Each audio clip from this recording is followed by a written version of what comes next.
Good evening. Good evening, Peter. How you getting on? I'm great. I'm all right. I'm doing fine. Not bad at all. Yourself? Great. Sunday again, eh? Sunday? Yeah, you're looking very smart tonight. You've got the waistcoat on and everything. Yeah, I do. I was at a wedding in Burnham beside Dunkeld. A wedding today. Piping for them? Or were you just hanging about? I'm now a professional COVID wedding crasher. Turn up for the sandwiches. No, it was a fine wedding. Lovely. Good evening, ladies and gentlemen. Welcome to Tartan Tunes Scottish Sessions. Delighted to see so many people joining us already tonight. It's absolutely fantastic. Brilliant to see you. If you have any comments or that you want to send in, please say hello to us. Hydro and Orkney, I see Isabel there. There's a lot of people on tonight. Folks, I'm running the comments and speaking tonight as well. So if I miss some comments out, sorry about that. But you'll be able to see them, as Ross said earlier, you'll be able to see them all on the feed. Anyway, it's just Karen's not feeling quite so well tonight, so I'm doing both jobs here. So we'll get there. That'll be fine. So we've got some great guests on. We're scanning about all over Scotland tonight. So if you want to share it about, we're live on Facebook, Tunes in the House Facebook. Who else are we with? YouTube, Twitter, and Twitch. So we're with a whole lot. Good stuff. You mentioned about we're scouring all over Scotland, but we're actually getting international guests getting in touch with us as well.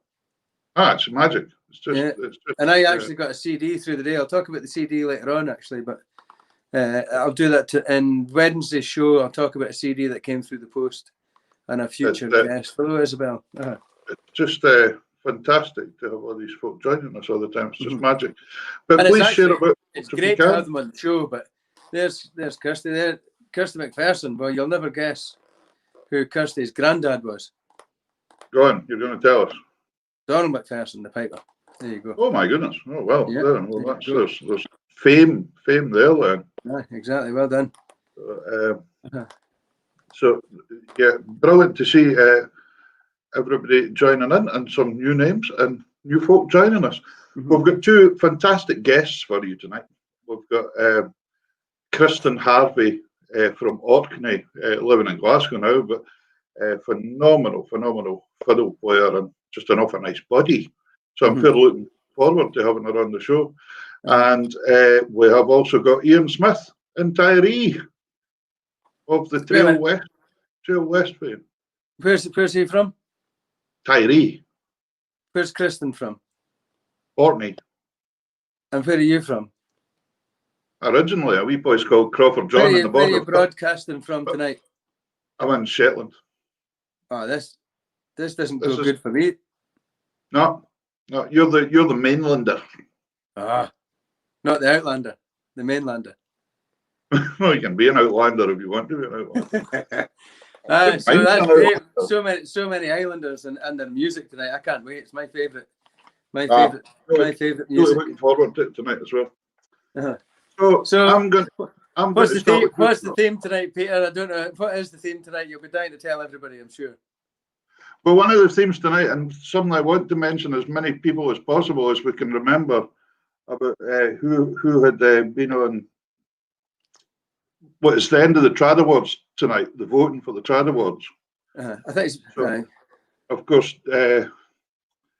we have Tunes in the House are up for a nomination.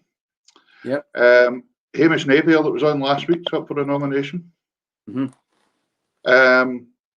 Who else is up for nomination? You. Oh, me. I forgot about me. Thanks. Yeah. Thanks for that. But we've had lots of guests that's been on that's involved. It's really actually about voting for the music, isn't it? I think so, right? Yeah.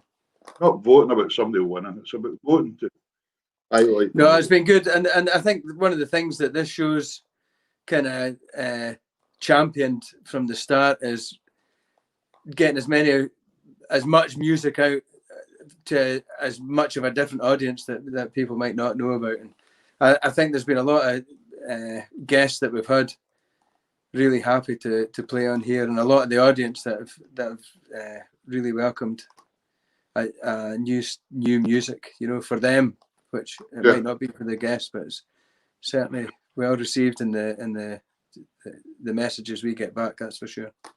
There you go. I put you a comment up for somebody in France there to show that there's other people in mainland countries.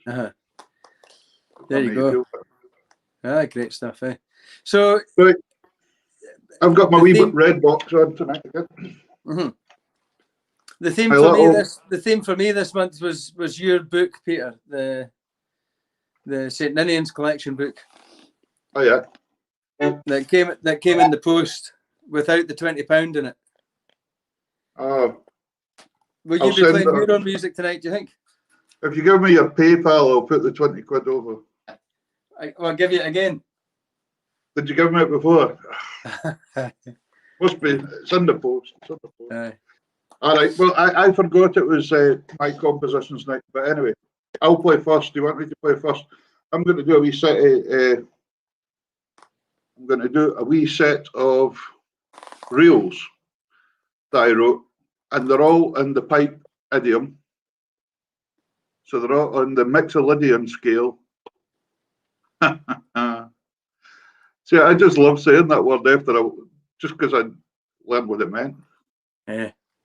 And anyway, I wrote these for the end when I done a concert somewhere, but I was over in Stornoway. So the whole set of tunes is kind of based around that theme. So the first tune's called The Stornoway Taxi Driver. Because it was about 4 years ago, and this old guy turned up to pick us up at the airport, and he was amazing. He knew everything.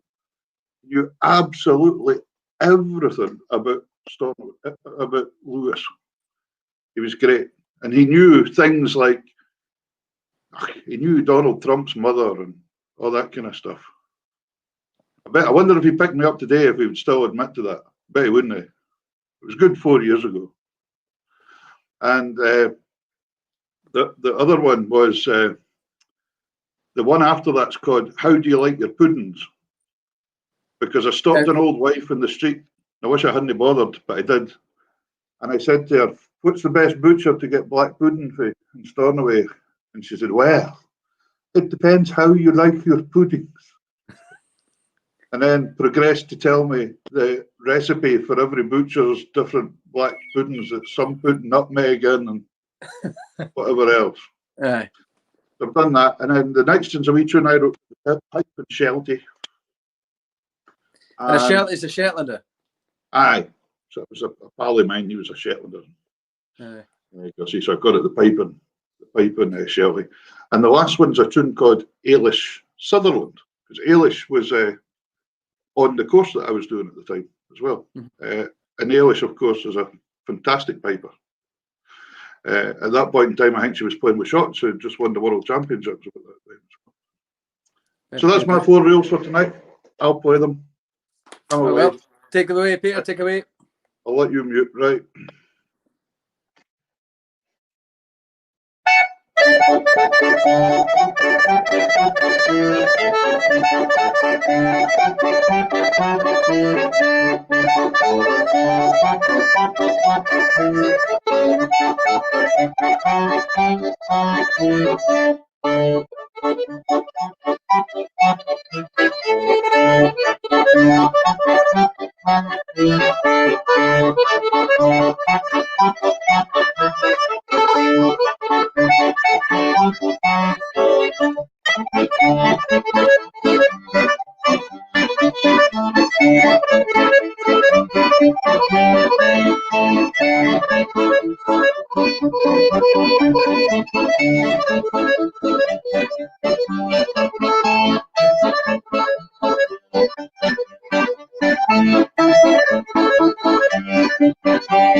Got you.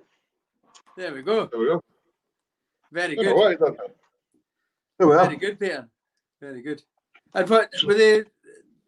How many years between these tunes did you play them? They sound like they were all made in the same sort of year. You know, they all kind of flowed. It was the same day, I think. Yeah. I think it was. It was about the same day, really, I think. Yeah, I decided to write it. I've got a set of jigs that I wrote years ago, probably about 2002, I think. And you can definitely hear that they were written at the same time. Well, in my head, you can definitely hear that they were written around about the same time compared to the other music that I wrote. So, Right. Yeah, it's amazing that, isn't it, how your style, it does change over the years a wee bit. You start writing a certain way. And I think when we're younger, we're awful influenced by our heroes. So you're very influenced by who you've heard, and you want to sound that way. And it takes quite a bit of time to start finding your real own individuality. Are you just saying that because I'm about to play some of your music? No. Do you know something? I haven't heard these in the pipes before, and I wrote them in the box. And I've never played them in the pipes. I've never played them in the pipes. Well, I can tell you that I was actually speaking to a very good piper tonight, and we were talking about he was in a grade 1 band, and he's had a year off, and we're talking about maybe that it's likely that next year might. Well, we don't know about next year, you know. No, yeah. And he was saying that he's kind of lost his momentum a little bit, you know. But he's enjoyed watching me get a bit of momentum from different styles of music. And absolutely, I think it's something that's been important this year, isn't it? Yeah. So what are you going to give us then? One of the things that's never been in my repertoire is 12/8s.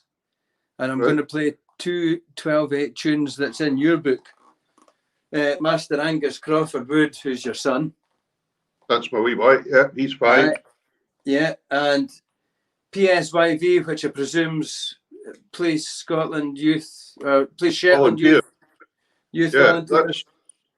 That's my older son, my stepson, Sonny. He's 18 now. He's doing an apprenticeship as an engineer. But when they started up the Police Scotland Youth Volunteers, he joined it. That must be 3 or 4 years ago. So it was the first time Shetland had ever had a branch as such of the youth volunteers.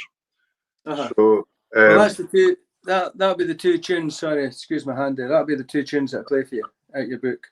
So that's what we're going for. Brilliant! Can't wait to hear this. Fantastic. Take it away, sir. And you've not heard them on the pipes, you said?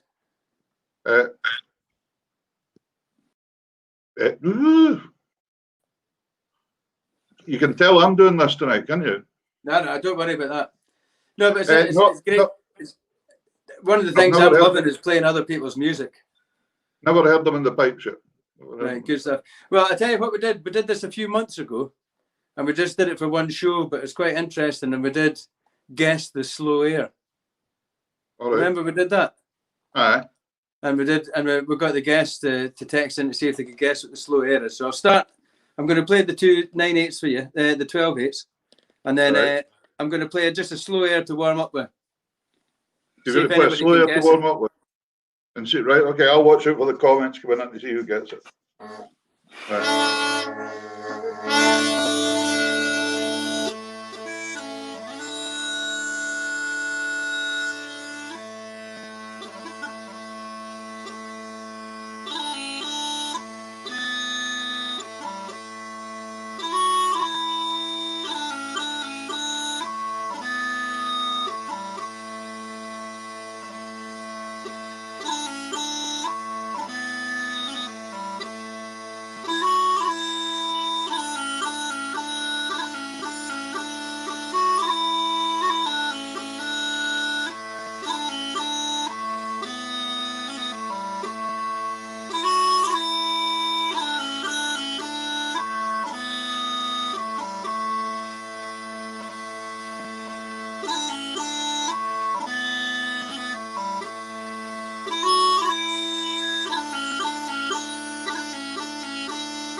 Excellent, sir. Fantastic, super. And I've never ever heard Grace's tune played on the pipes. Ah, there you go. I The thought I'd get all your. I thought I'd try and get all your bands in there, or as many as I could. Fantastic, because Grace's tune isn't actually even written on the pipe scale, so well done. Yeah, I know. That's the only first part I could figure out. Ah, brilliant. Well done. Fantastic. Really good. But it sounds lovely. Really good. Great Brilliant. tunes. Gary Peterson way up the road. The amazing banjo player. I'll need to get lessons, Gary. Yeah, Gary's. Okay, Gary. But there we go. Right. Well, fantastic. Listen, we've got some brilliant guests for you. I think we should get them on. Let's get them on. And this first young lady we're going to bring on, an Arcadian, been living in Glasgow for many, many years. But let's find out where she is tonight. So here's Kristan Harvey. Hello, Kristan. How are you doing?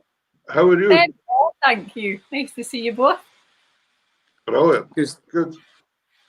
So where are you tonight? You're not in Orkney, but you're in Glasgow. Is that right? No, I'm afraid not, Ross. I'm also joining the Island Division tonight. Afraid so. There you go. Good stuff. Yeah. Brilliant. Just in Orkney. So if my internet connection's a wee bit shaky, you'll know why. Good stuff. Good stuff. There we go. You'll see comments like this coming up. There's Joe Nicholson. You'll know Joe, Kristan. Yeah. Oh, there's a wee. Colin. This is a very professional outfit, lad. Well, it is when Karen's working it. Sometimes it might get a bit tighter when I'm working it, isn't it? But never mind. Anyway, how are you doing? How are you getting on? Are you doing fine? Very well, thanks. Yeah. Just living quietly up here or down here, I should say, for you. But yeah, all going fine. Good. So have you just gone back up? Has it just been so quiet that you decided to go back to Orkney for a couple of months? Or?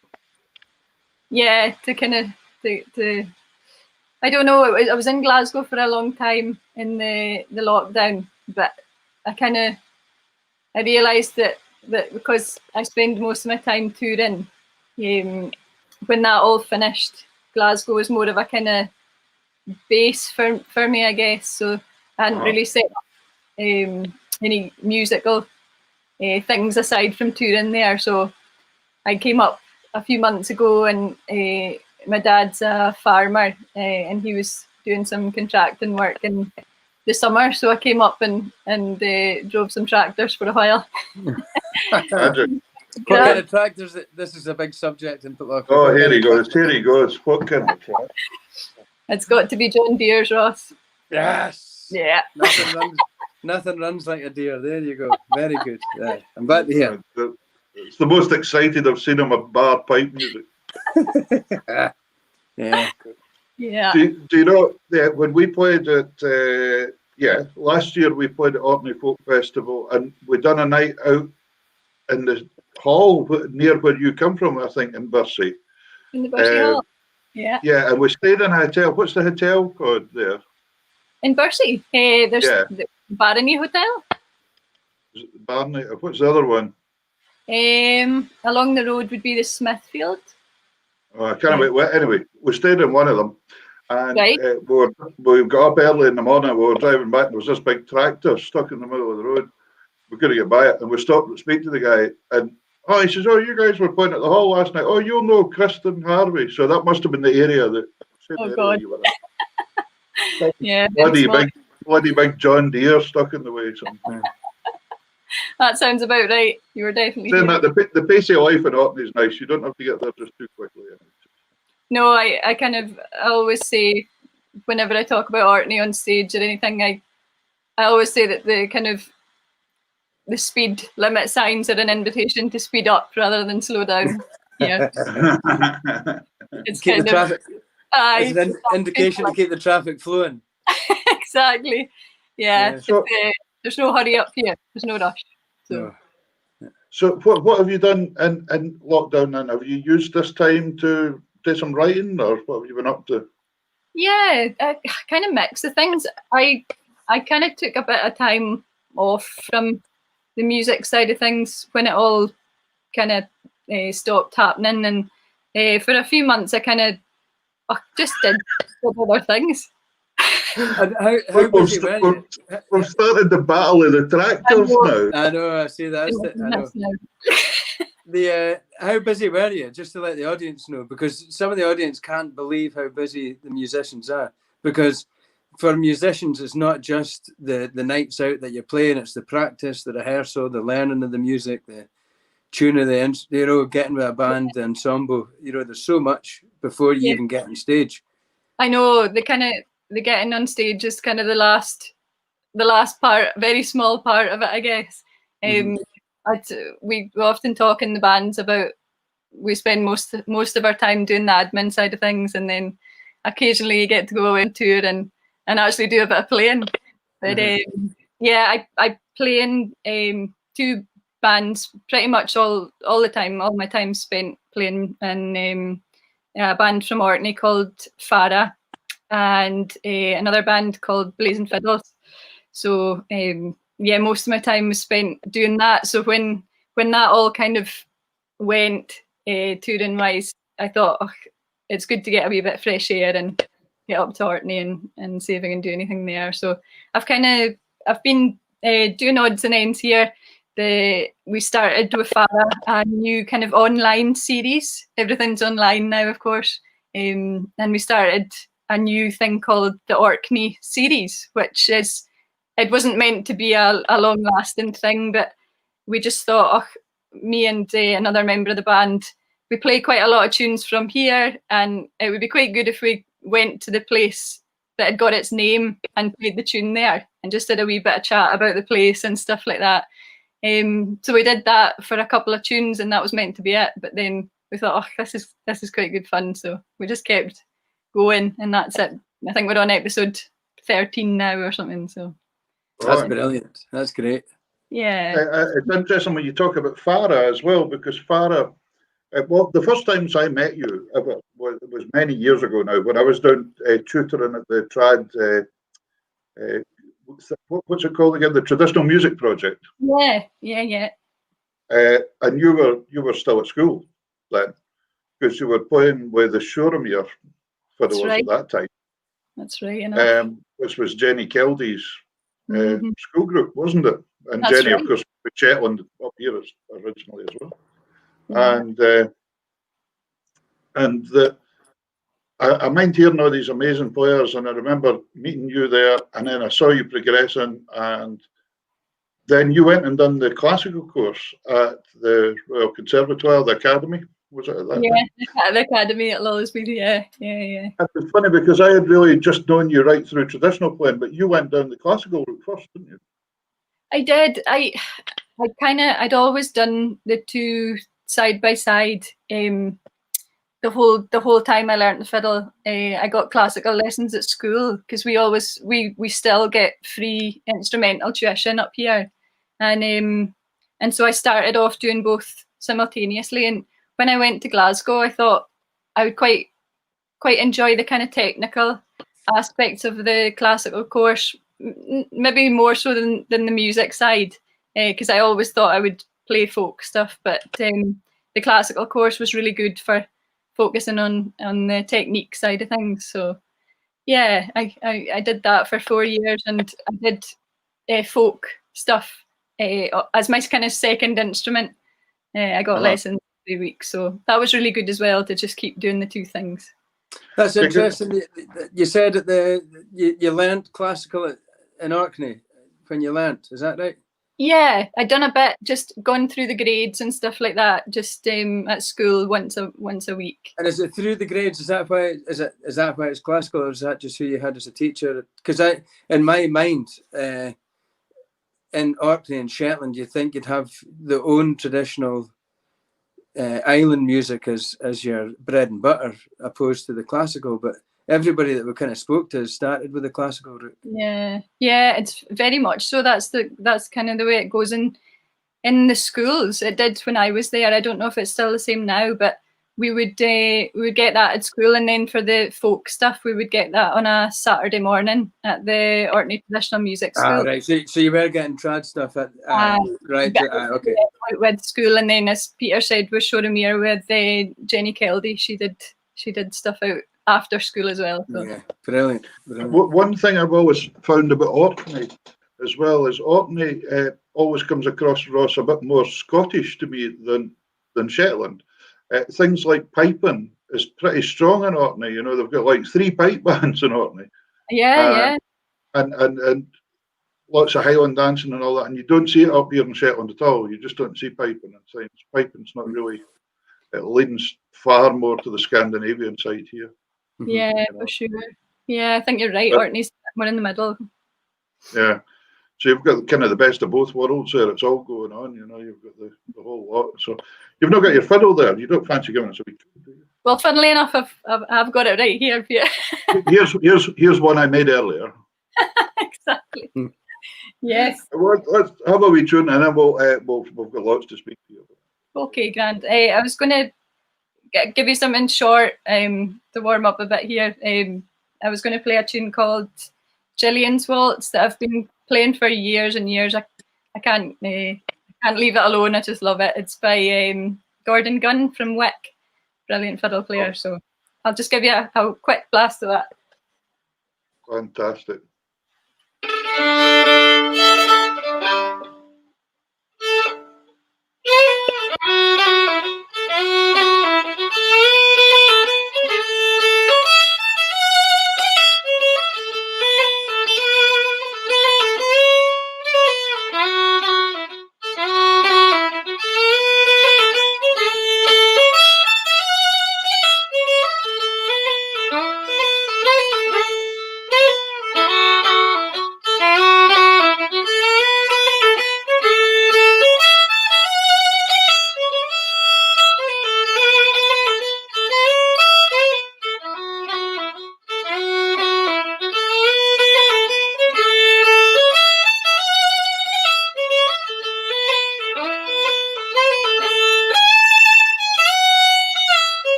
Yay!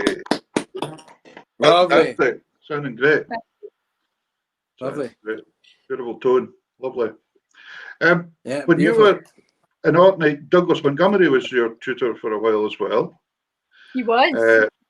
And Douglas is a real character as well. Yes, there's a few laughs when Douglas is about. Indeed. Yeah. Cheeky Of course, chappy. the chair, his band are just incredible. They're just fantastic. Yeah, they're fantastic, and I think by what I see on the socials, they've got a new album coming out as well, so that's something to look forward to. Excellent. Yeah. And then when you were at the Conservatoire, you worked with Alistair McCulloch and Pete Clark. I noticed Pete from just up the road from Ross, not far away from him. Oh, right. Yeah. Pete's great. I just love speaking to Pete. He's a right. Yeah, we had Pete on the show last month, and we could have had him on for the whole show easy and more. Yeah. It was great. Yeah. He knew stories about who died, where, and why, and all sorts of things. Yeah. But Pete, I noticed Pete's up for an award at the Trad Awards this year as well. Actually. Yeah. Which brings me on to another thing. In 2011, you entered the Young Musician of the Year, the BBC one, and you won it. Yeah, that was fairly unexpected, I have to say. That's fantastic. What an achievement.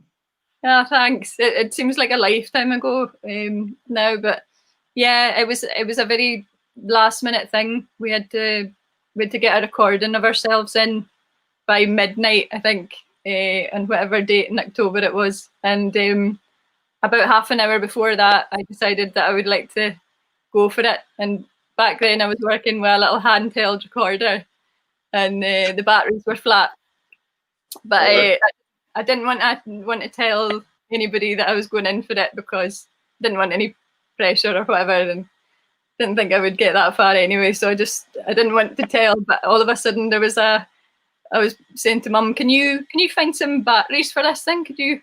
And she's going, okay, I'll get tomorrow. I'll get tomorrow. And I'm saying, no, it'd be really good if you could do it tonight. It was so poor Mum, she didn't know what was going on. But yeah, two of the most valuable batteries in the world.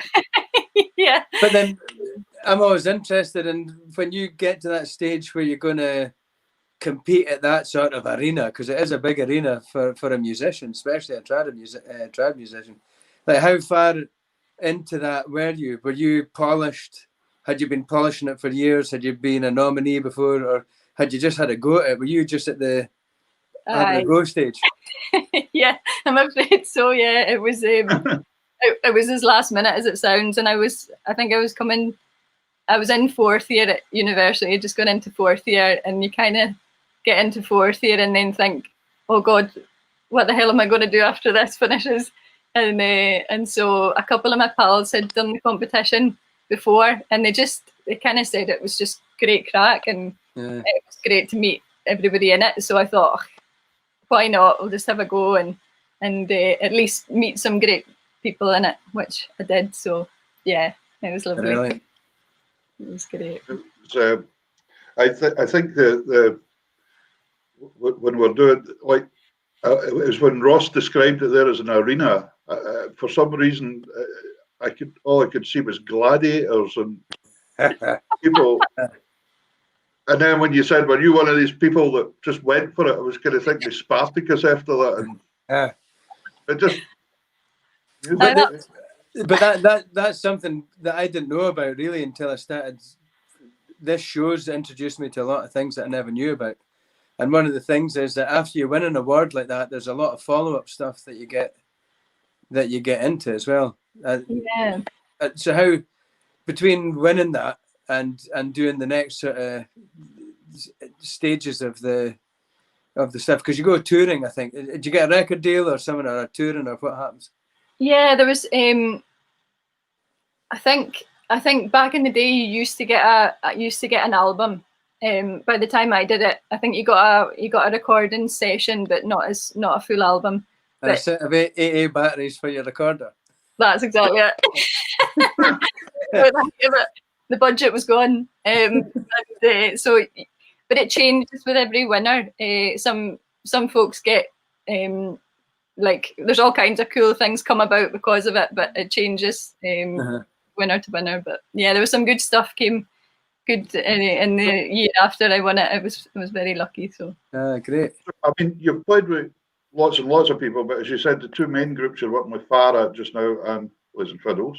So what came first? Was it Boys and Fiddles first? Was it Farah?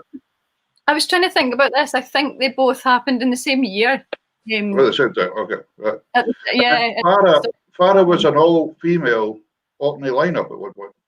It was, yeah. Just recently changed. It was a group of us that used to play with the chair. Just come on and do fun string bits and stuff like that. And Bob Gibbon, who runs the Orkney Folk Festival, he just said, guys, if you put a set together, why don't you come and play at the Orkney Folk Festival? We thought, that'll be a good crack. So we did that, and we did the one gig, and that was supposed to be it. But we had a right good time, so we kept going, and this is our 6th year, I guess, now. So yeah, really? And how many albums out? For Farah, we've got 2 two albums Yeah. just now. And people can folk buy them anywhere about? Yeah, now let me get this right. I think it's faramusic.co.uk for all Okay. things Farah. Yeah, I think everything's up there. It's all right. Remember, folks, everything's recorded, and we'll put other information up on our Facebook page. So if you miss it, don't worry about scrambling away to get a pen and paper or anything like that. It'll all be recorded back there for you to go back and have a look. Do you have any solo albums, Kristan? Do you have a solo? I very much enjoy disguising myself in a band situation. Well, So yeah. You know, I'm like that playing the pipes. I love playing in a pipe band, but I don't really particularly like playing solo.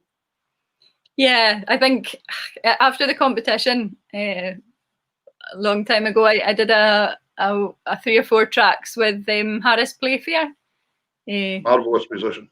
Yeah, from up near you, and yeah, we recorded a few tracks as part of the competition. So I think they might be on SoundCloud or something. Yeah. And then, of course, Blazing Fiddles. You joined up with Blazing Fiddles. We had Jenna on a couple of months ago. We're working our way through Blazing Fiddles, actually. We had Angus Lyon on when we were presenting through Cape Breton that time. Oh, yeah. And we've had, because Angus and myself grew up just about I was older than him, but he grew up about 5 miles away from where I'm from. Right. Okay. And then we've actually got Bruce coming on. We've got him booked to come on some night as well. So it's all good. We better leave Rui alone just now. I see he got married there. So. He got married yesterday. We all tuned in on the Zoom. That was quite good. We're all tuned in the Zoom. That's great. So Blazing Fiddles, that's obviously been a great experience as well. It was, yeah. Blazing Fiddles was one of the first CDs I had that wasn't a pipe band one.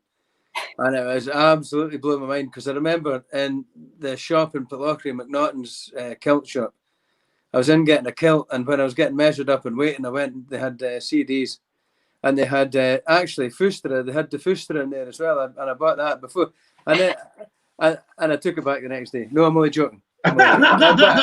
I bought 3 CDs that day, and it was a Blazing Fiddles, Shugle Nifty, and Defustra CD that I got that day.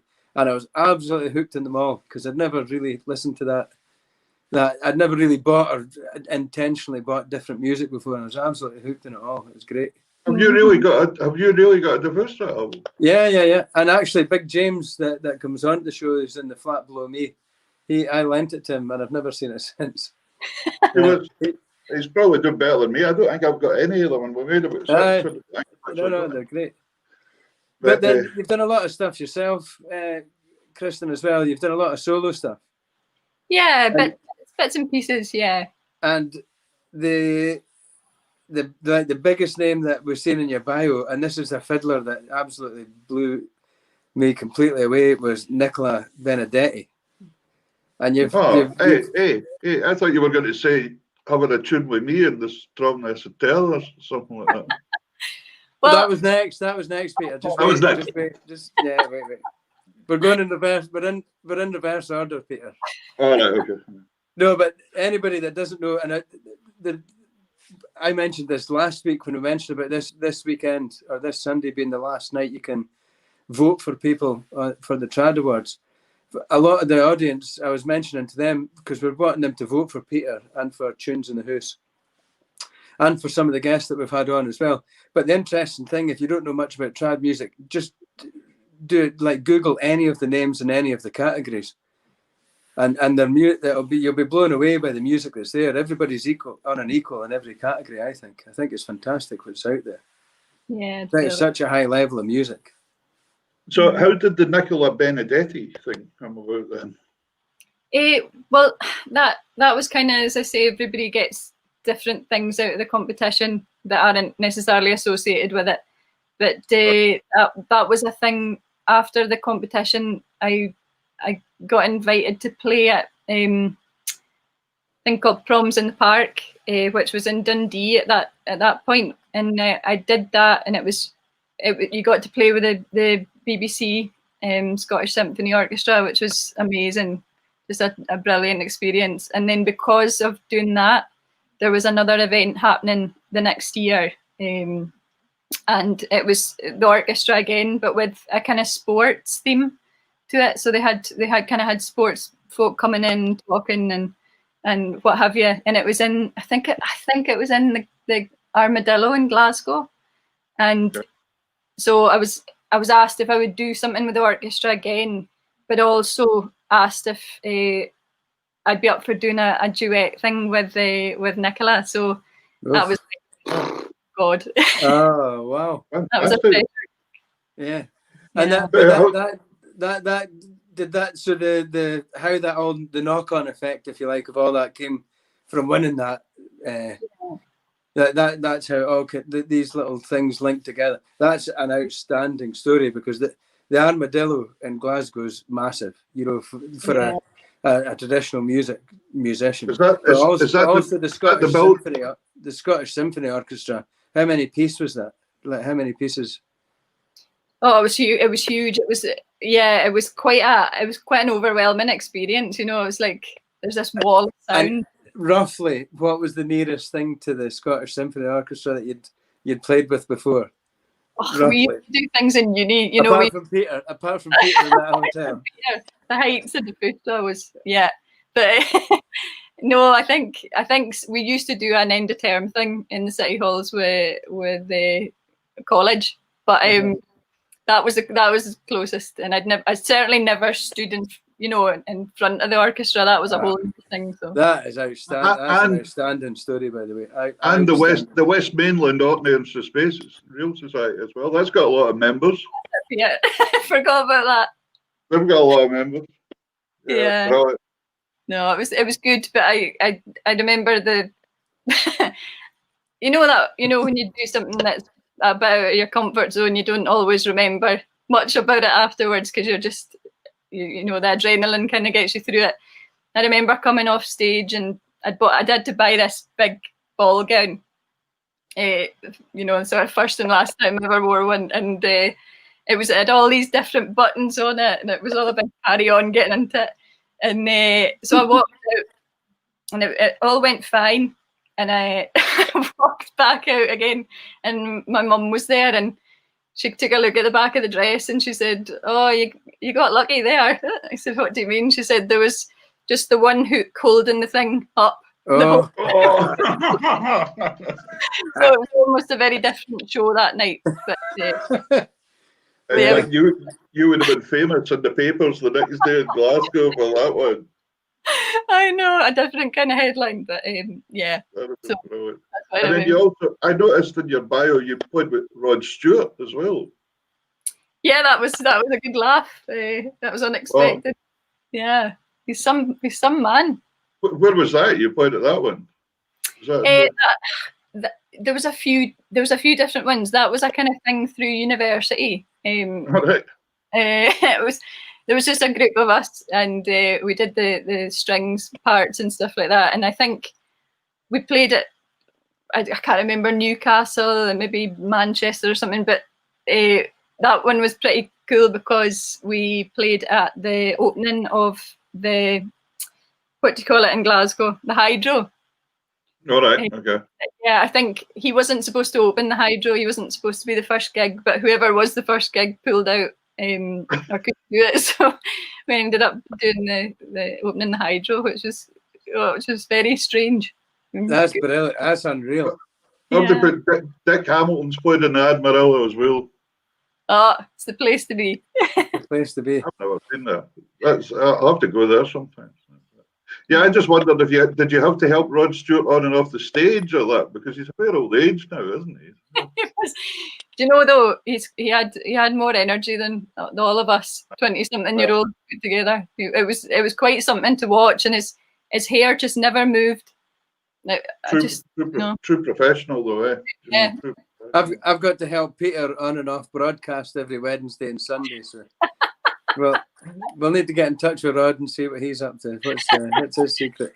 See what he's I've actually been here since last Sunday. Just got all shot passed to me. through the Just door. took your tie. You just took your tie off from Wednesday. That was all. That's it. Yeah. Yeah. So Have are got you another working on tune for any? us? Yeah. Well, yeah. And then we'll speak about quickly if there's any projects or albums coming up. That'd be good. And we'll get to Mr. Smith and Tyree before very long. Yes. Wonder if he's ever had any bother with ball gowns on stage. I don't know, we'll Well, ask him later on.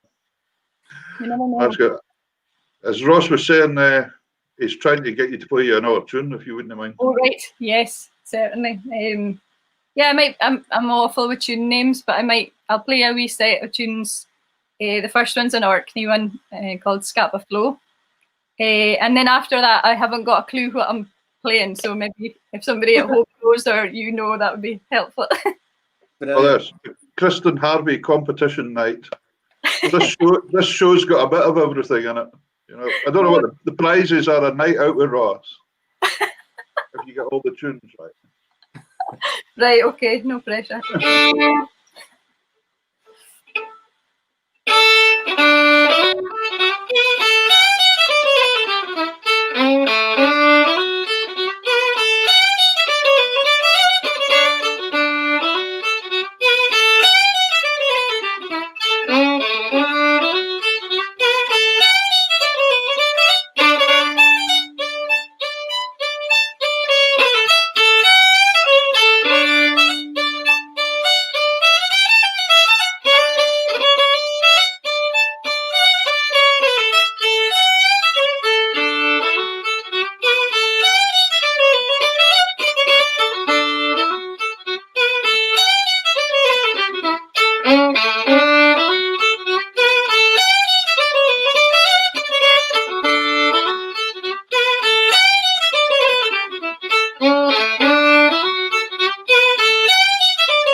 Oh, fantastic! Well done, Chris.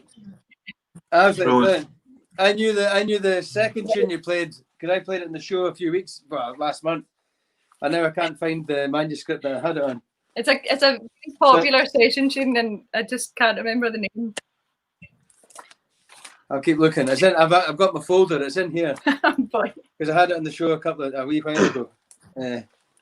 The elusive. So I was embarrassed because when you broke into it, I thought you were finishing your set, and I nearly knocked myself out the coffee table looking for the thing. Yeah, I'll look There again. we go. Kristan, have you got any projects or CDs or anything coming out in the near future? Or? I think we've actually got a new album for both bands, kind of on the way. Just writing some stuff for them at the moment. So that's the next thing kind of coming out, a new Farah album and a new Blazing Fiddles album. We were supposed to be recording the new Blazers one at the teaching week that we do Blazing in Beaulieu this year in October, but of course that didn't happen. So we're planning on that next year, I think. Gary Peterson wins the prize there. Look, give yourself tell that. Thanks, Gary. That's the very one. That's the very one. Yeah, Russ, did I tell you I've got an album away at the pressing plant just now as well? So, Kristan, one of the other things I was going to ask you. You do a bit of teaching as well. This is something that me and Peter are both passionate about.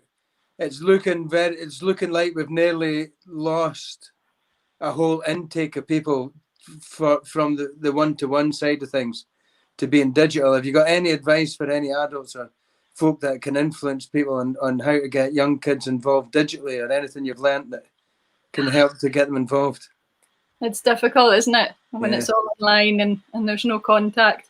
All the kind of teaching stuff I've been doing has been mostly with adults, I have to say, and younger folk as well, but not with kids as such. I've got a few pals that work just with young kids, and I just think it's amazing. Yeah. I don't know how you would do that on the online platform, but it is doable. There's a lot of folk doing a lot of good stuff. So the message there is kind of like, don't be disparaged that there isn't any teaching. There's plenty. Yeah, we just need to do it differently. There's probably more now than there's ever been. Just need to look at it differently. I think it lends itself better to some instruments than other instruments. Like to me teaching the accordion, I've got a fixed instrument that's fixed tuned, everything. They pick it up. They don't have to tune it. They don't have to do anything like that. They don't have to break a reed or break a string. You have to tune the pipes. Is that what you're trying to say? Yeah, well, that was a subtle hint. That was, but you can't. I mean, it's very difficult to tell an absolute beginner how to change a string on a fiddle. Yeah. Online, very, very difficult. So it is, but there are ways, and we'll make ways. We'll make sure that everybody's still. I think one of the positive things that I found that folks seem to like about it is that when you're teaching, you're unmuted, obviously, but they can mute themselves. And I think with fiddle stuff, especially, there's a few years of breaking through the pain threshold in terms of sound before you get happy with your sound, and just being able to sit in your own place of your comfort zone, and we can't hear you or whatever if you're in a group situation. I think that helps people with confidence stuff. I think there's a really big drop-off rate with piping or teaching the chanter, because it's so unnatural to try and get your fingers to do. Your brain's in overload when you're trying to stretch and pull, and then your lips are sore and making like they can't keep the air, and that's making a noise. And then your ears don't like anything that's going on, and your brain's just like, wait a minute. Yeah. But you're really selling. You're really selling. No, but that's the thing. You have to work. You have to keep on going at it, and it's worth it. It's worth it in every way. Yeah. Absolutely. Definitely. Kristan, thank you so much for coming on and joining us tonight. It's been an absolute pleasure. You've given up your time on a Sunday night. I hope say hello to everybody we know in Orkney. Will do. You. Hopefully you're in a position like us. You can go and visit somebody at least now. That's not so bad. Yeah, we're in tier 1 now, so long way at last. Yeah, good. Rod is in. Are you in tier 3 now? Yeah. Yeah, it's not so good. So, but you just make the most of it. It's no. Yeah, absolutely. Yeah, absolutely. You get but at least Kristan's got a John Deere to play on. Yeah, I'll not go short on entertainment. Yeah. Good stuff. Thanks so much. I put Kristan's website up there earlier on. Go on and have a look. It's fascinating. It's really well done. Exceptionally professional. And Farah spelled F-A-R-A. Yes. It is. Yeah. Straightforward. Yeah. And Blazing Fiddles is spelled Blazing Fiddles. That's it. Can't go wrong. Good stuff. Thanks, Kristan. Thanks very much. Take care. Take care. Safe. Thank you. Thanks. Bye. Bye. Ah, brilliant. What a great start. What a fantastic player. Eh? Great crack as well. Eh? Lovely person. Absolutely. Great Can I mention something before we take Ian on? Yeah, go on if you want. So one of the things he's only in his second bottle of malt. I can see him in the bottom. He's got plenty of time. He's from Tyree. That's nothing. That's a warm up. Listen, I want to mention something, and it's going to be. I like to have a theme every month on the music that I'm doing, and I've had an idea that's based on one of the names that keeps popping up every week. So, one of the things I'm quite impressed about is some of the people that I've seen on here that I'm seeing local names here that I wouldn't really associate with traditional music, you know. Yeah. And I've seen a name that pops up multiple times on a Wednesday and a Sunday as well, Chris Brown, who I went to school with actually. And so I had I was speaking to my dad tonight, and he watches the show. Actually, he's been playing your CD all week as well. He's mentioned me to tell you how much he's enjoying it. Wow. But we're talking about Chris Brown tonight as well. And one of the things that Chris Brown's been doing with a few of his friends has been doing a lot of the Munros, and he's been posting up some great videos and photographs all around Scotland of all the different Munros. I think he was up Glen Lyon the last way. So that me and Dad were speaking about it tonight, and actually I thought, Chris, that's what the theme will be for December. So if you send Tartan Tunes and all the Munros that you've been down since you've done it in lockdown, I'll find, and maybe Peter will as well, all tune names from the areas of where these Munros are from, and we'll. Great! I'm up for that. God, I thought you were going to say we'd decline the blooming Munros. Yeah, my knees. Right. I couldn't even spell Munro, so I take my hat off to them all. Yeah, but these guys have been doing a lot of them. So if you send in a list of all the Munros that you've been around, we'll link some music to the hills you've been up. Magic. So that would be great. A wee thank you from us for watching the show. Brilliant. Yeah, magic, Chris. That would be a great theme. Right. We're going to another island. We're going for the North Islands, to the Western Islands. And I've been looking forward to having this man on here for weeks, because I think we're going to have some great crack, and he's got a lot of good stories to tell us. He's an exceptionally fine accordion player as well, so I'm looking forward to this.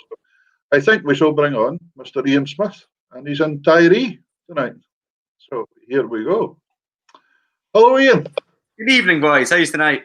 How you doing? Excellent. How are you doing? Very well, thank you. Very well. Just night in the nice cozy living room. There's a big shower of rain there, so it's I'm quite glad to be inside tonight. Oh boy, that'll be heading our way then, lightly. So, it might take a few days to reach you up there anyway, Peter, I think. and in Tyree, what's exactly a wee shower of rain? 4-7 gale. Well, it's actually been a really calm day, believe it or not, which is kind of not what we're used to, but it was kind of a wee bit hailstones there. So as I say, my sister and her husband went out to the festival that year. It was the thing went off, and they ended up in somebody's house, I think. But a heap of the locals came down and just like opened the doors to everybody. And she said it was the best crack. She said it was the best crack she'd ever had in her life. It was great. A real community effort, because the weather that weekend was absolutely terrible, and the schools were open, there was churches open, but my wee brother was hard enough. He stayed in his tent the whole weekend. He was used to it, but unbelievable. So have you kind of relocated back to Tyree just now, just because things are quiet, have you? I've been here for quite a while now, Peter. I've been probably living here for over a year.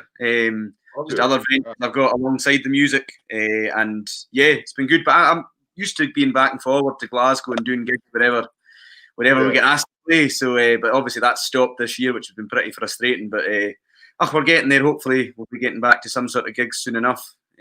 But we'll see when that happens.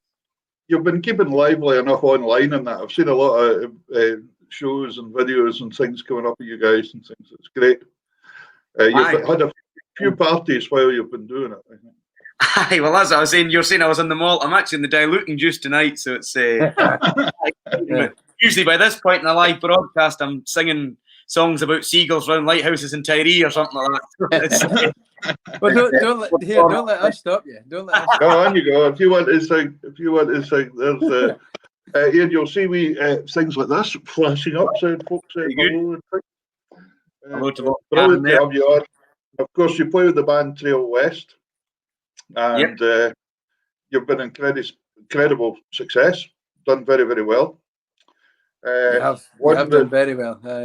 Won the Trad Awards in 2016. Yes, we won Dance Band of the Year back then, so that was and I know that because I was nominated in the same section that year as you. Yeah, I remember that actually. But hats off, good to you. You have to win it that year. It's good. But you have a huge following. You've got a massive following. It's really, really good. It's pretty cool to see. I mean, this year was, I think I'd said to you that it was meant to be our 10th anniversary kind of celebrations, which everyone was put on hold, and we kind of surprised ourselves because we decided to book the Barrowlands out just to see if we could get we thought if we get 1,000 folk in, we'd be quite happy, but ended up selling out. Unfortunately, it was obviously cancelled in the end, but we actually rescheduled it for next September, and only one person wanted a refund, so we're doing all right. What is the number? What is the number for a sellout in the Barrowlands? 1,900. Oh wow, that's fantastic! Fantastic. Yeah, that's going to be a gig. That would be absolutely jumping. That would feel like 4,000 in there, I bet. It's tremendous. Well, we've played there played in there a few times, just with like we supported Man Ran one time, who were obviously doing a live stream from there last night, and we supported Skerryvore as well.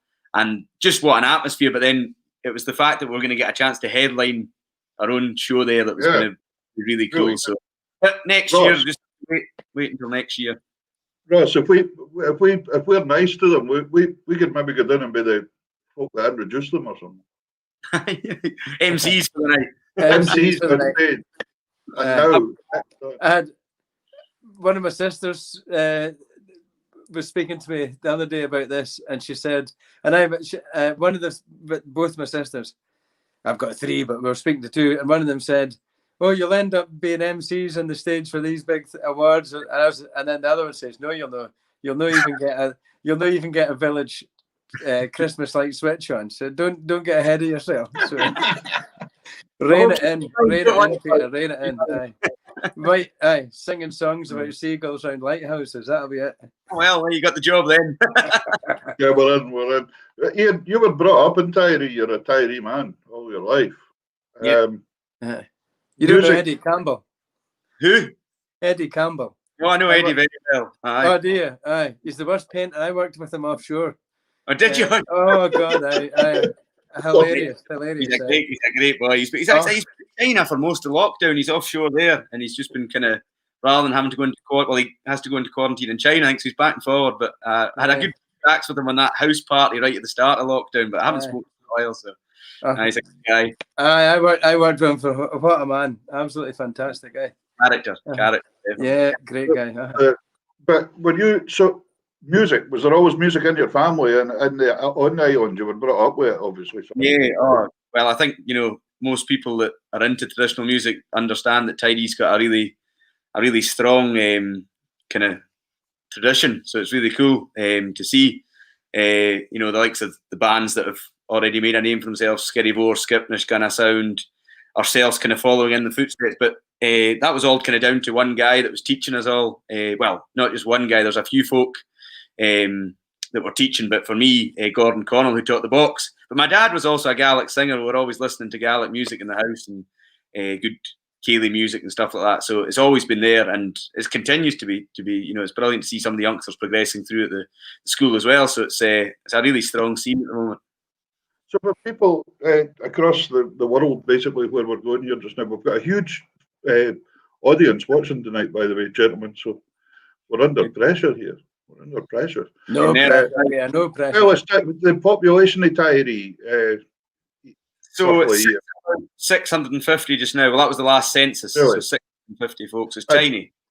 And traditional music taught in the schools. Yeah, very much so. So it's not really. It's done in the school, but it's done by kind of outside tutors who come in. And like Kristan said, you know, it's all free of charge here as well. It's really quite special. We're really Very lucky. good. So what, fiddle, accordion, pipes? Pipes, yeah, flute, whistles, piano. Back in my car, I think there still is. So I mean, there was endless opportunities. There's a young pipe band. Pipe band used to be really strong when I was young because I play the pipes as well. And I used to be a member. I still kind of am. I said I was going to go back to the pipe band. I just haven't had a chance to get the pipes out yet. I haven't played them in years. But there's a pipe band there. So there's snare drum and there's pipes, of course. Tenor. That's fantastic. Incredibly healthy. Very, very healthy. And a lovely culture to grow up in. And definitely. Part of, you know, there's And of course, what folk might not know is the current director of Army bagpipe music from Tyree, Gordon Rowan. Yep, Gordon Rowan, a good friend of mine. He's done very well for himself as well. So so the island's produced and is producing and will, if you're talking about that for the youngsters, a real heavy hitter and as far as music, because there'll be a distinct sound. Peter's mentioned this in other shows about the different fiddle styles from Shetland, but you can hear it from all the different, like Uist. You can hear the Uist music, and you know, all these islands have their distinct fingerprint. You know, it's great. Yeah, definitely. And I you're right. You can kind of quite a lot of the time you can tell a Tyree box player, especially a bit of a kind of, it's more of a West Coast pipey style. Usually a master coupler. We usually like to be loud. I think accordionists from Tyree. So that's but I must admit, I like hearing the pipe stuff on the master coupler as well, to be honest. Yeah, it's just, I think it's quite kind of respective of the you know, pipes are a loud instrument, so you're trying to kind of replicate that in some way. But I've always used the master coupler, and it's the kind of style that I like playing a lot of the time. So. Yeah. But do you fancy giving us a wee tune? Have you got a box just now? I think you told me earlier on. You said your piano box that you normally play is in Glasgow, and you're in Tyree. So I didn't actually think about this until today, and I was like, I don't actually have an accordion here because I've been very lucky to borrowed a few friends' accordions for the live broadcast we were doing before. And this is actually a friend of mine from a village, one of the townships just there, Kinyoff McKinnon, gave me this at the start of lockdown. I've kind of tried to perfect it. There you go, we'll see. But, you're doing a better job than I, sir, because going from piano to buttons is quite something. I'll see it. Well, you might be saying that after you hear me play. Take it away, sir. Tell the folks what you're going to play. That would be good. I'll do a wee set of 6/8, Dundee City Police Pipe Band, and a good pipe tune after that, Kenneth J. MacLeod. So Brilliant. That goes. Take it away, sir. Brilliant.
Great stuff. Magic, swinging. Absolutely brilliant. A good. Swinging. Well, the first tune, obviously, a famous pipe tune, but written by a boxer. Yes, of course. Aye, of course. It's good. Both cracking tunes. Two of my favourite 6/8s. So quite good to play them. It's probably the only two 6/8s I can play in that thing, so I chose wisely.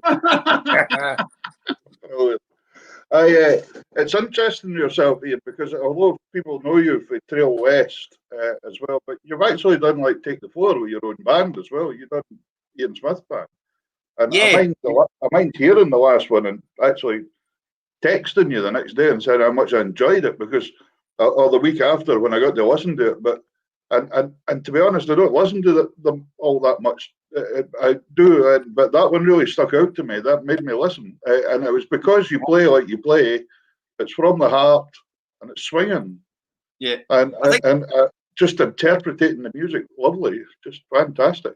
Yeah, no, thanks very much, Peter. I think that's the thing with what what us West Coasters do a lot of the time is, we just play. I'm very much learnt by ear. Did a wee bit of music reading as I grew up, but then when I was at uni, I kind of didn't perfect it, but got a lot handier at reading the music. But you hear people playing, and when I did the Take the Floor, it was great just to have a kind of solid back line behind you with Fraser McInnes and drums and Ross Wilson on keys, and then myself and Marie. I think Marie was tearing her hair out half the time because I gave her music. I was just Gordon Connell, who used to teach me. I would just ask him for all the music for the tunes, and he would just fire over the music. I wouldn't even check it because half the time I couldn't go into the effort to read it. I would just fire it over to Marie, and then she would try playing the tunes along with me, and I was playing them completely different to the music. So, as you say, it's just the way you interpret it and the way you've heard it from somebody else, maybe over the years. And the fortunate thing with somebody like Marie, though, is she's such an experienced fiddler that she'll follow you and just get on with it and do it the job. Unreal.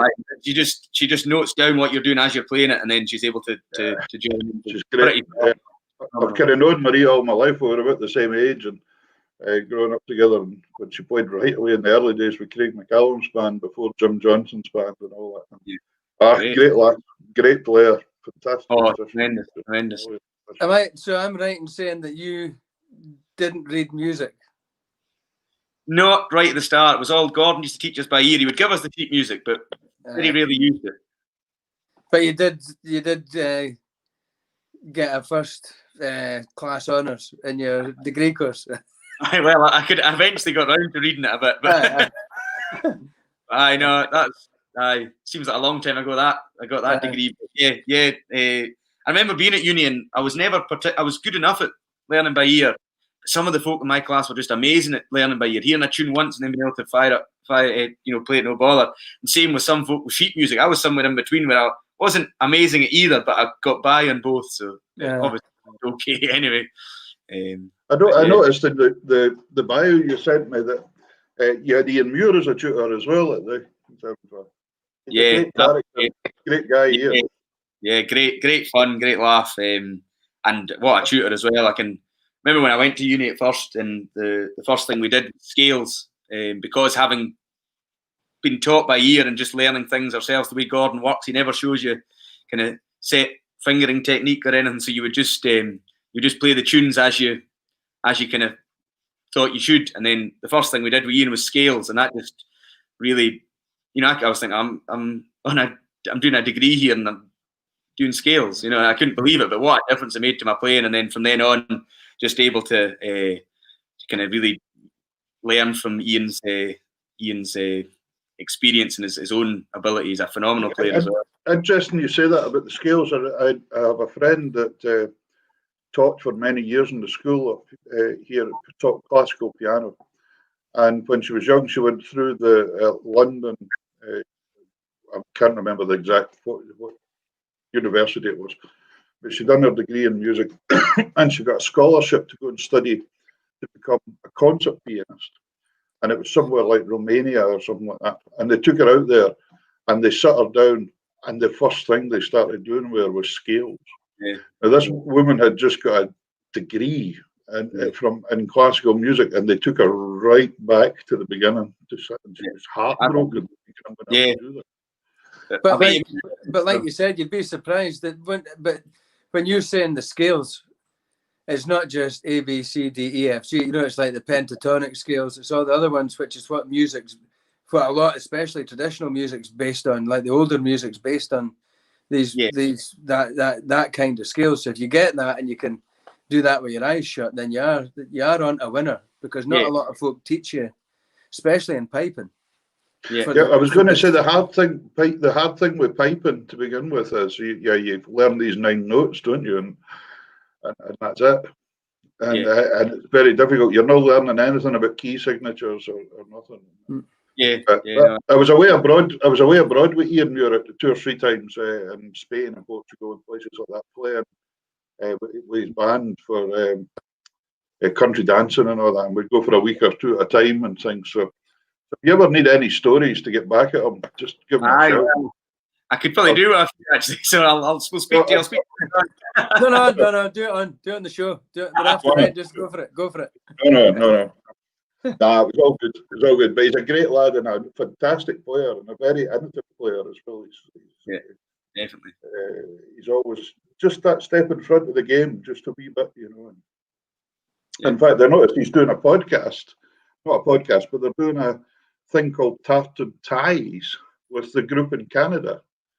And Ian's playing the box, and Judy Nicholson, the fiddle players in Houston. And it's Bobby Brown's band in Canada, and they're joining it all together and doing a thing online as well. So. Impressive. It's been a lot going on. But no, I really enjoyed. So you done your music degree, and did you mean to? After that, what have you done? Were you just playing a lot? Is that what you've been doing? Or? Mainly, yeah. So with Trail West, we've done, we're really busy. I can't remember. We actually counted out how many gigs for our 10th anniversary, and we were bored in lockdown. And Shawnee, one of the boys in the band, worked out that since we started, we've done 1,105 different gigs. So, wow, about 100 a year. So it's quite fairly busy, but it's all good fun. And so with that, we've recorded 3 albums. We just actually finished recording our 4th album, which is due for release very soon. There'll be some details going out on that soon as well. So, apart from that, I do a wee bit of teaching, which has obviously been made slightly harder through lockdown, but doing a bit more on Zoom, which has been beneficial in some ways, but also there's nothing like face-to-face lessons, in my opinion. So, keeping busy with that, but that kind of keeps your 4th album, Ian. Make sure you get back in touch with us, and we'll run a wee bit on that as well. Aye, definitely. Yeah. Well, it's just been sent away to the press, so it's it'll hopefully be back soon enough, and I think we're going to be announcing a few things next week. So keep an eye on the Trail West Facebook page and website, and you'll hear. How's that? Look at that. Trail West. 1,000 gigs. There must be one that you talk about or think about, either individually or as a band. There must be, or even a country that surprised you or an audience. There must be something in there. You don't have to bring it up, but I'm just saying there will be one, isn't there? I was going to say, do you want the worst one or the best one? Oh, the worst. Both. There's so many. Certainly in terms of some of my favourite gigs have been the ones back home at the music festival here. And also one of our favourite places to play is a hall up in South US called Talaniarca, and it's just mental. But nobody arrives until 11:30 at night, and then within 2 minutes the whole place is just bouncing and folk are dancing on tables, and it's just so good to play. And we usually have a dram ourselves that night as well, which helps bring out the crack, and it's just really good fun. But is the deal? Trail West has an audience, like your fan base is they're up for the cup, aren't they? You've got usually. It's just an instant Cayley. Like as soon as you start the first note, that's it. It's on. Yeah, that's what we try and do. We try and do that as well. That's the way we try and put our performances across, so that folk can just bounce along to most of it with a couple of slow tunes in amongst it. But I think Trail West are fantastic. That's very kind of you. Thank you. There was these gigs that fill in like that 5 minutes in a hall's full. I remember playing 30 years ago or something like that with Bill Black up in Harris. And we were down at Tarbert, and it was the same thing. We couldn't find anybody to let us into the hall. We turned up at like 9 o'clock or something. There's nobody to be seen. Everything was in darkness, we made our way down to the hotel, which a bit of the hotel's roof had blown off at the time we were there. And the guy said, "Oh, come in and have a tune until you're ready to go." And we were sitting having a tune. I always remember Bill Black sitting with a 3-row box, sitting playing the Glenifer polka or something like that, and looking up through this hole in the roof, and you could see the stars and the moon and things through the roof. And anyway, about midnight, the boy for the bar said, "Boys, you better away up now and go and get ready to play." And we went up, and there was still nobody there. There was nobody to be found. And we found a guy lying in a ditch, but he was okay. He was fine. He was still conscious. And we asked him where the key for the hall was, and he said, "Oh, his brother had it or something." And he went away, staggering along the road. And right enough, he came back 5 minutes later with a key. But nobody turned up till about 12:10, and then about 300 people. I don't know where they all came from, because they weren't in the pub. Yeah. So I don't know. They must have come off the hills and moors and everywhere. I don't know where they. As I say, it's the same in most of the Western Isles. You don't know where they all come from half the time. Yeah, it's just they arrived. Lots of half bottles getting passed about, and that was it. That was the other thing. Nobody had told us that there was no bar at the hall. The band were the only people with no drink in the whole place. Great. Oh, but great crack though, great fun. So that was a favourite. What was the worst one? Well, I'm not going to say too much, but the actual worst gig in Trail West history, I was lucky enough not to be there, because I was meant to be leaving Tiree one day, and the lightning struck the plane. So obviously somebody was looking out for me there, and I got stuck in Tiree. And the boys did a gig. As I say, I won't mention where it was or anything, but we had to get a depth box player in. They did a great job, don't get me wrong, but I think the whole gig was just a disaster from start to finish. One of these ones. Yeah. So I think you're the first person I've ever heard say that someone was looking out for you the day that lightning hit the airplane. I'm maybe going to selfish there, because I wasn't actually on the plane when the lightning hit. And one of my neighbours was actually, I think he was pretty shaken after it. So I didn't mean it in that way, but the one that was I missed the worst gig in Trail West history. So we'll just put it. Gee, it's great. There's some great comments going on here. You might know some of these people. That's Sean. That's my next door neighbour as well. Well, down the road. He's a great box player. He's another boy to look out for. There's somebody in South US there that probably. Kristan from Tiree. She's from Tiree, although she lives up there, so it's great to see. And Struntian as well. All great places to play. It's all go here, isn't it? It's all good fun. Actually, talking about Struntian there, I remember doing the show dance there. And this is if you want a funny wee story to try and kind of a bit of crack from Trail West days, we were playing at the show dance in Struntian one year, and there was a power cut. The Jenny failed, so we could. At that point, we didn't have sets. We just used to shout out tunes, and that would be how I'd shout out keys, and then folk would find out what I was playing. And because the lights went out and the pipes were going at this point, and we had no way of communicating to say what tune was going to be going, so I ran up to Shawnee, and I think John Campbell was maybe playing the pipes, or wee Ewan, who's from Struntian. I ran up to them. Right, we'll do Smelling Fresh and Inevitable Journey. And then I went back to my seat, and of course, a few drams had been consumed, and it's one of these stages. I don't know if you guys know them, but they're kind of in parts. So it's like a block here, a block there, and a block here. I know when I stood up from my chair, the leg of the chair had gone in between the stage, and I just fell back like that in the middle of the stage. Of course, nobody saw me because the power was out. I just kept on playing, and eventually the power went back on at the end of the set, and everybody thought I'd taken a hell of a tumble because of the drams, through the stage. And actually, when the lights went on, that was the amazing thing. Before the lights went off, everybody was quite kind of timid, and it was going well, but there was nobody kind of dancing on tables. As soon as the lights came back on, the bar had a row of folks standing on it, and great fun. I remember losing a drummer that way one night as well in one of these stages, and of course his stool slipped off the back, and he reached forward for something to grab, and he grabbed the drum kit, so the whole lot went right over the back. That's a danger of these stages. Yeah, all good crack. Have you got another tune there that you've had to give us? Aye, I can give it a. You know, it was funny when Kristan Harvey was on there for Orkney saying about playing in the Admiral It's Armadillo, isn't it? Uh, no, it's what's it called? Armadillo. Armadillo. Armadillo. Is that because it looks like an armadillo? I don't know.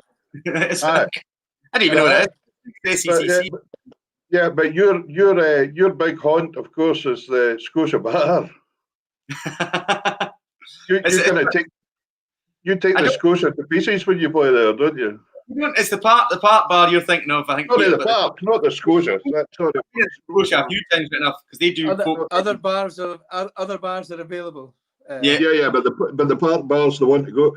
But in fact, it was after I was watching that the night after I phoned you or something. There was a thing come on, and you were sitting there backing folks singing 100-odd Gaelic waltzes or something. Yeah, that was for the Royal National Mod. We did. It was. It was quite a long session, but we had plenty of whiskey to keep us going for the hour. So 100 Gaelic waltzes is something else. Yeah, so it was I think it was an hour and 6 minutes of Gaelic waltzes we did. So probably close to 100. I can't remember exactly how many we did. Maybe 60 or 70. Brilliant. I think it's great. That's great because there'll be a lot of these waltzes that a lot of folk haven't heard or have forgotten about, or a lot of this old music that you never hear is still brilliant. Yeah. Exactly. It was great. The park bar just seems to have the absolute atmosphere for that going, though, doesn't it? Just whenever I've seen stuff on telly when you guys are in there, it just looks incredible. You only have to walk into the park bar and whistle the first bar of Father John McMillan of Barra, and everybody's up in the bar. That's it.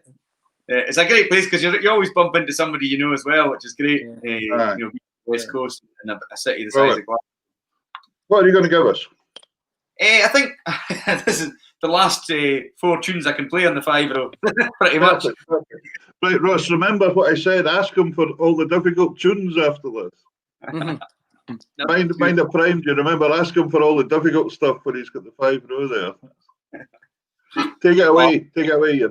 I'll do an easy jig, so I'll start off with Kenny Gillis, and we'll see where that takes. I think I'll finish off with a wee reel at the end that was written by Robert Nairn. So here we go.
Absolutely brilliant. Fantastic, man. Just about got through it anyway. I know. Absolutely. There's nothing worse than having. I think it took a while for our microphones to come on there, so it's nothing worse than finishing a set of music and then there's nothing. Aye, sorry about that. That was great. I think that was that me. second tune, the Blackthorn Stick or the Thief of it's Lochaber? The Thief of Lochaber, that's the one. It's one of my favourites, but today was the first time I tried it on the 5-0, to be honest, but got there in the end. That's good, lovely, great to hear. Brilliant. And another example of a classic that hardly gets played. Yeah, it's a great tune. Great. Brilliant. Somebody says here, plenty good yards to fill up a book. Can you imagine the books we could fill up with? Oh dear. Oh well, maybe one day you never know. That my retirement fund, you never know. That'd be a pension project. Yeah. What's the best ways, Ian, for folk to get your CDs and things like that? Is it through the Trail West site? Is it? Yeah, so obviously everybody on social media, we've got all the social media platforms if you want to connect with us on Instagram, Facebook, Twitter, and then we've got the website, which is www, which is on the screen now, trail-west.com. But we're also on iTunes and Spotify and all the usual streaming outlets. So yeah, but it's always nice when folk buy the kind of physical copies of the CD as well. So that's always appreciated. Mm-hmm. It was interesting as well, you know, Hamish Napier was on as a guest last week, and Hamish was saying one of the things was he doesn't necessarily mind people streaming things and all that to get a flavour of things, with the hope though that if they do like it, please buy the hell thing kind of style thing. Yeah, that's the thing. There's a lot of, especially now with no gigs, you know, musicians are fully reliant on folk actually buying their music rather than streaming it.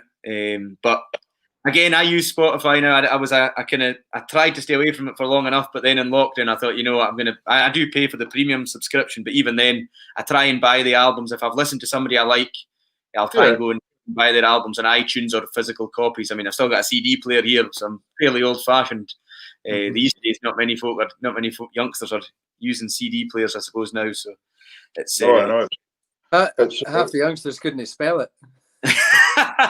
Well, it's an interesting thing though when you look at. I mean, we've got one away getting pressed just now with the band, and you start to think, Ross, did I mention that I've got a CD away getting pressed? My internet's glitching. Hello. Hello. Okay. But you do wonder whether, because even a car doesn't have a CD player anymore. Mm-hmm. And we were just talking yesterday. Me and myself and one of the other boys in the band worked together here in Tyree, and we were discussing that, and we were saying that probably it's a pretty grim thought, but in the next 5 to 10 years, I can't see CD sales being worth getting stuff pressed. No. At the moment, traditional musicians are probably still one of the lucky folk that still are able to sell CDs.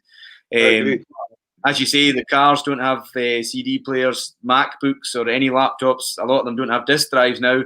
So there's no outlets to play apart from your old-fashioned CD player. So I reckon in 5 to 10 years' time, it won't be worth pressing just for selling, you know, a couple of hundred. But do you think that might make the live performance even a better thing? I don't know. I don't know if it would affect it. I don't know. I mean, everybody loves live, and I think this lockdown's really hit home how much folk are missing live music, whatever that be, whether it's just a session in the pub or a sold-out gig in the Barrowlands or the Hydro, whatever it might be. And, you know, the CD doesn't really replicate that, and the atmosphere and the crack and the drums and the interaction. But I think it's good that we've got a way of listening to music fairly easily. We can, you know, like Skerry Vore's Everyday Heroes that they released at the start of lockdown, and that went wild. You know, if they were relying on selling CDs at gigs, you know, that one it would have completely fallen through. So the fact that you were able to get it on Spotify, you were able to get it on iTunes and things like that, there is positives, but it's a kind of tough one. It's a tough one. You could speak all night about the topic. No, John Selby just mentioned there about USB. Yeah, and we had Leonard Brown on a few weeks ago. He mentioned it. That's what he's started doing as well. So always albums. Is that the next thing? Is that the next thing after CDs? Because computers, cars have USBs now. You know. Yeah, well, that's it. Yeah, of course. I think that's maybe one way for musicians to look at, you know, trying to make as much money as possible from, you know, without being greedy or anything, but just to your music's valuable, So it'd be nice to get the money that you think. Maybe just start getting gigs to sit in the back seat of a car and play for the folk as you drive along. Yeah, was it carpool karaoke? What is it? Karaoke. Carpool. So anyway, so you've got the new album hopefully coming out. So folks, if you watch Trail Wests, as they say, they're all over social media. You'll find them. Just Google Trail West. You will find them. You cannot not find them. Yeah. When was the last live gig that you did? Where was it? In March. So that's, I suppose I should give this a plug. We've actually got a gig, and we're doing, well, hopefully, as long as restrictions allow, we're playing for Blast Festival up in Eden Court on the 28th of November. So we're playing in Eden Court along with the fantastic Gaelic band Sheehan. And it's going to be I'm really looking forward to it because we haven't played together. We just filmed a video for the new CD there a couple of weeks ago, and that was the first time I'd seen some of the boys in the band since March. Usually we live together near enough in that van and we're on tour every weekend. That's it. Yeah, so I'm nearly a bit scared that I can remember how to play in a band sometimes. Well, we're hoping to have a rehearsal on Thursday night before we're doing a few other wee projects while I'm down in Glasgow, and we're going to see how it goes. But yeah, I think we're going to have to do a wee bit of rehearsing to make sure we can still play and see how we get on. But yeah, before you go, we had Kristan Harvey on for Orkney there, and she said she's been driving tractors and things in Orkney for her dad. Have you been driving any tractors in Tiree? Or? No, not really. I've been doing a bit of distilling. That's my other project. So I've been making gin, and I've been steaming a boat around. That was in lockdown. Luckily, I've got a wee boat, so I was able to go out and visit some of the neighbouring islands as restrictions loosened. But nowhere near a tractor, unfortunately. Although there's a tractor sitting outside in the yard there, but it's what kind? It's a case. It's not a John Deere, but there's plenty of John Deeres in Tiree. You buy cases. There you go, ladies and gentlemen. What did you say there? You're making gin and sailing about Tiree steaming.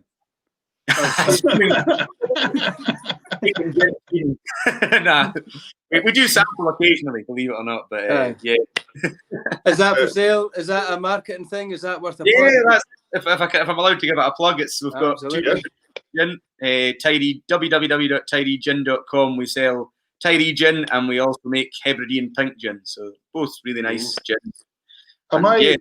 Kept me going. Did you guys have some of that at the Trad Awards? Was that about 4 years ago, the Tiree gin? We sponsored the Trad Awards for the last 2 years. Yes, I thought so. Yeah. With gin. So the whole idea is they're supposed to take it away with them, but I think most folks scoop the bottle before they even leave the bloody auditorium. Good sight, bottles on the tables at the end of the night. I hear a lot of the musicians in the dance band scene saying they favour a Tiree gin nowadays as well. Well, good influences there. They must be getting along fine. So, listen, Ian, thanks so much for joining us tonight. It's been an absolute pleasure having you on. And no problem. Thanks very much for having me as well. I've really enjoyed the tune and crack. There ain't many people can make a real swing like you just did, pure naturally. On a 5-row box as well, not even a piano. Right. Got a wee bit to go yet, but no, I really appreciate that, Peter. Thank you very much. I take my hat off to you, but it's been great having you on. Will you keep in touch with us on the show? If you've got anything to push, anything coming out of that, as Ross said, keep us up to touch with new albums coming out and things, and we'll put them on our Facebook pages and all that kind of stuff for you as well. And if you want to put a video or an extra video on the YouTube channel, feel free to do that as well. No, I'll get a CD sent. I'll get your address. Your addresses. We'll get some CDs sent out to you as well for a wee listen. And I'm done, so that'd be great. Good. Yeah. Thanks very much. Thank you for giving up your Sunday night. Go away and don't drink too much of that gin. Diluting juice. Slanger. Slanger. See you later, bye. Thanks. Thank you. Cheers. Oh, magic. What a brilliant night. Great crack, eh? Oh, I've really enjoyed the night. It's been really good. Great tunes, great people, stories, what it's all about. And that's the great thing about it, is the reality of that. There you go, some people might not have ever met anybody from the islands, and then you've got Ian there from an island with 600 odd people on that's forged a brilliant career in music, and that island now is teaching all the kids there for free. Yeah, Catherine there up in Orkney, she's Nicola Benedetti, played for the Queen, played all the stuff with Blazing Fiddles, absolutely fantastic. It just shows you where music. Please encourage all these young musicians. Try just keep them going. We've got some just fantastic people in the scene, and I think it's really nice for people to get the chance to see musicians as they are and the people that they are. And yeah, it's a hard pick just now for everybody, but with talent like this going about and lying about, it ain't going to go away. It will not go away, I can assure you. Yeah. So, anyway, I'm away to go and have a glass of diluting juice, I suppose. Me too. And if anybody hasn't voted, there's Chris. There's Chris. There's Peter. Before we go. Yep. Aye, that's great. Send that video. Oh, brilliant! Yeah, that would be good. We'd love to see that, Chris. That would be a beauty. Good stuff. And remember to send in that list, and we can start looking at sets of music for that as well. Yeah, it's a great idea. And if anybody could, what was I going to say to you? If anybody wants to vote, go and vote. You've got to midnight, folks. Yeah, you've got 2 hours left and I'll say this. I don't mind saying this out loud. Vote for Peter. Vote Peter. Vote Peter Wood. I think you deserve it. You've done a lot this year to justify that, Peter. So. Well, there's a lot of people done a lot. So, but go. Yeah, of course. And I'm not. Pete Clark. Pete Clark that we spoke about earlier on. Pete's in a section too. Yeah, I know. And for everybody that's in your category, I'm not taking anybody away from the rest. There's some great musicians. Great musicians. Mm-hmm. Listen, folks, thank you so much for tonight. I do hope you've enjoyed it a little bit. I have thoroughly enjoyed it tonight. Thoroughly enjoyed. Great crack. Really enjoyed having all these folk on. It's there's just comments after comments after comments coming here, which is just lovely. You see, we do for the folk. We do go through these comments through the week. Yeah. We have a look at everything. It's just brilliant. So anyway, thank you very much. Stay safe out there, folks, wherever you are, whatever tier you're in. Yeah, keep enjoying your music. We'll see you on Wednesday. We've got 2 cracking guests for you lined up for next week again. Yeah. And I think you're going to enjoy it. But we'll tell you on Wednesday when we get up to some nonsense or other and let you ken what's happening. So thank you very much. Thanks, Chris. Thanks, Chris. Brilliant. Looking forward to this video. Take care, guys. I suppose all I've got to say is it's good night for me. Good night from him. You'll get it, Peter. You'll get it, pal. I'll get it someday.